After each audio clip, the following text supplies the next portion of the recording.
Well, listeners, we know that you love La Mama Theatre, and there is a brand new show on at La Mama at the moment called Radioactive Cockroach. And we thought to find out a little bit more about Radioactive Cockroach, we would actually get the creator of the Radioactive Cockroach on the show, Judy Dalziel. Welcome to the program, Judy. Thank you for having me. No problem. Now, Judy, tell us a little bit about Radioactive Cockroach. Tell us a little bit about the show and how it came into being. It kind of insisted on being written. I've always been a creative, and after I had endured the consequences of telling the truth about a historic sexual assault, I kind of wrote it, and I sent it off to La Mama, and they said, well, we're going to schedule that. So I then went on the development process of finding a good dramaturg and a fabulous team that could help me bring this play, which I really always wanted to land with a light touch on the audience to bring it to life. Now, it's something very, very personal to you. Did you find it difficult to write? Because you just said that you found that it was something that needed to be written. Did you find it difficult, or was it kind of cathartic to sit down and work out this show? Well, the answer to those questions is yes and yes. And I guess one of the lines is to play is we're going to be okay because, you know, even the good things hurt. And as you work through any trauma in your life, and we all have them, they cluster together there deep in the reptile part of our brains. And as you work through them, it's hard work, but it's very joyful work because you go to a place that you've always wanted to be. So I just really wanted to, it was always subtitled A Tribute to Tenderness. And it's like a two-hander between the main character, Wendy, and her imaginary friend, Richard, who's kind of her alter ego. And it's a tribute to tenderness. You know, she comes through quite safely in the hand, with an understanding of the power of tender friendship.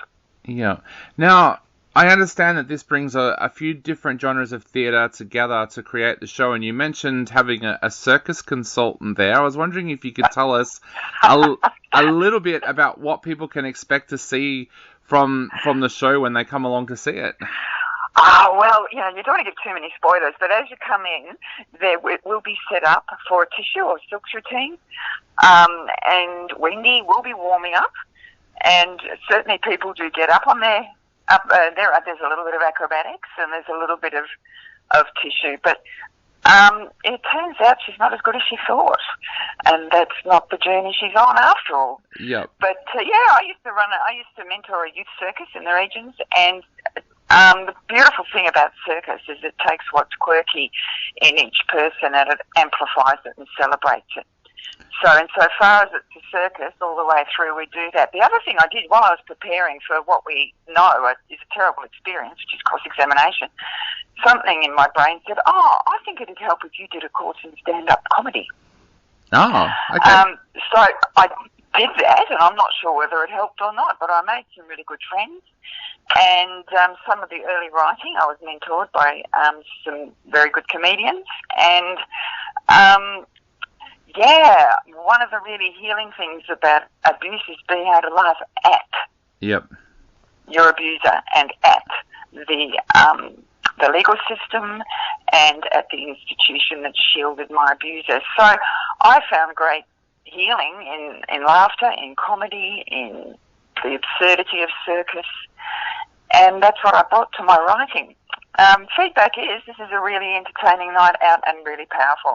I've been so touched by the comments I've been getting from audience members. Definitely. Yeah.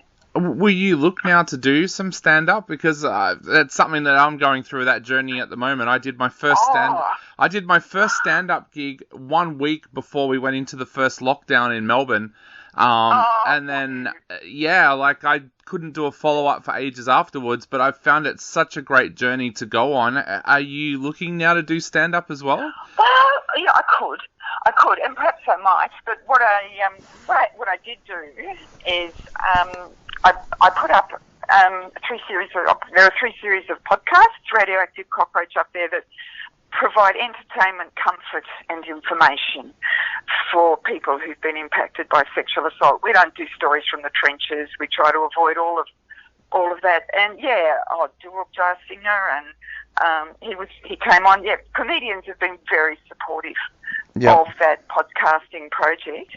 And my podcasting colleague Judy Dalziel is currently at the Adelaide Festival helping Greg Fleet stage his play. So I think I'm going to have a continuing and ongoing relationship with the comedy scene. Whether you see me behind the microphone or not, maybe.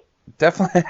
Now, tell us a little bit about... But Wendy does do a doozy of a mic drop during this show. We've staged the cross-examination as a violently heckled stand-up routine. Yep. Yeah. Now, you've got Mark Dobson and, of course, Bailey Griffiths playing the different roles as well. Tell us a little bit about them as performers and why you felt they were perfect to be in Radioactive Cockroach. Look, I came into this without much of a network, and my brilliant dramaturg, Glenys Angel, said, I think Mark Dobson's absolutely right for this. And I met with her, and I agreed. Liz Jones, the eminent CEO and outgoing artistic director of La Mama, said it's an absolutely inspired choice. She is so right for it. So I guess in finding Marg, I leant into the wisdom of the La Mama network. And Bailey is a recent graduate, last couple of years, from Federation University at Ballarat. And once again, I had contacts there, and who knew my play, had been at the reading, and they recommended a kind of short list of people that they thought would be able to lean into what is a very difficult role for a young man. And Bailey has done that. He's been fabulous. Yeah. So, Judy, what would you like people to take away from Radioactive Cockroach after they've seen it? Is there something you would like them to take away from the show? I would like them to take away the honest belief that no act of tenderness should ever be underestimated. That one act of kindness may change someone's life forever.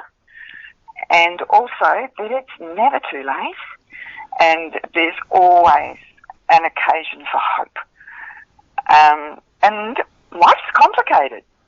All these things are complicated. So it's a complicated play. It's fast-moving.